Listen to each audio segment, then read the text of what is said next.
Daily Words of God. In each stage of God's work, there are also corresponding requirements of man. All those who are within the stream of the Holy Spirit are possessed of the presence and discipline of the Holy Spirit, and those who are not within the stream of the Holy Spirit are under the command of Satan, and without any of the work of the Holy Spirit. People who are in the stream of the Holy Spirit are those who accept the new work of God, the ones who cooperate in the new work of God.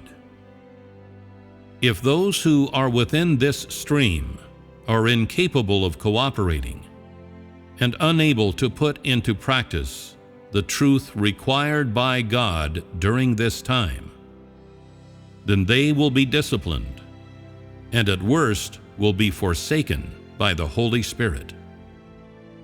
Those who accept the new work of the Holy Spirit will live within the stream of the Holy Spirit, receive the care and protection of the Holy Spirit. Those who are willing to put the truth into practice are enlightened by the Holy Spirit, and those who are unwilling to put the truth into practice are disciplined by the Holy Spirit and may even be punished. Regardless of what kind of person they are, provided that they are within the stream of the Holy Spirit, God will take responsibility for all those who accept His new work for the sake of His name. Those who glorify His name and are willing to put His words into practice will receive His blessings. Those who disobey Him and do not put His words into practice will receive His punishment. People who are in the stream of the Holy Spirit are those who accept the new work.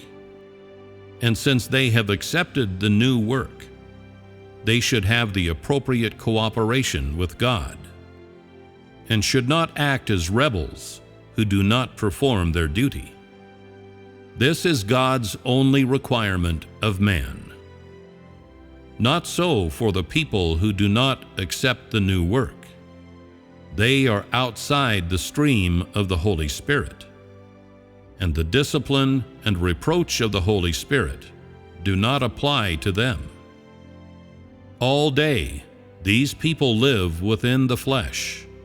They live within their minds, and all that they do is according to the doctrine produced by the analysis and research of their own brains. It is not the requirements of the Holy Spirit's new work. Much less is it cooperation with God. Those who do not accept the new work of God are bereft of the presence of God, and moreover, devoid of the blessings and protection of God. Most of their words and actions hold to the past requirements of the Holy Spirit's work. They are doctrine, not truth. Such doctrine and regulation are sufficient to prove that the only thing that brings them together is religion. They are not the chosen ones, or the objects of God's work. The assembly of all those among them can only be called a grand congress of religion, and cannot be called a church. This is an unalterable fact. They do not have the Holy Spirit's new work. What they do seems redolent of religion. What they live out seems replete with religion.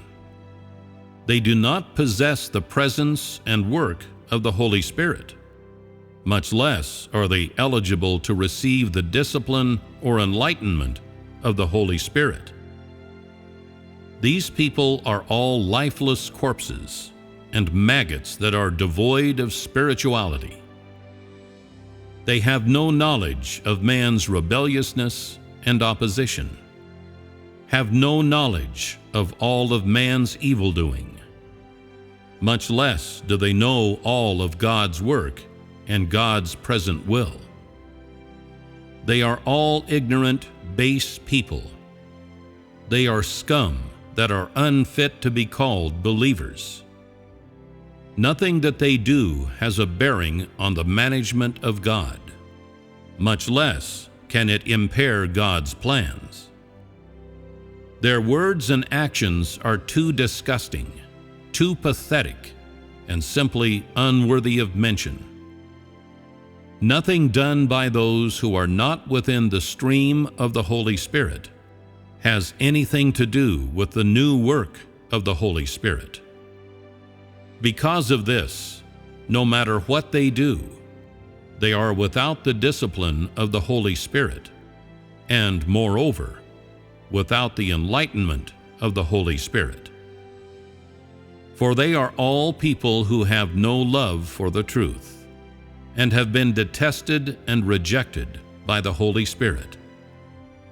They are called evildoers because they walk in the flesh, and do whatever pleases them under the signboard of God. While God works, they are deliberately hostile to Him, and run in the opposite direction to Him. Man's failure to cooperate with God is supremely rebellious in itself, to say nothing of these people's deliberate flight from God. Will they not, then, receive their just retribution?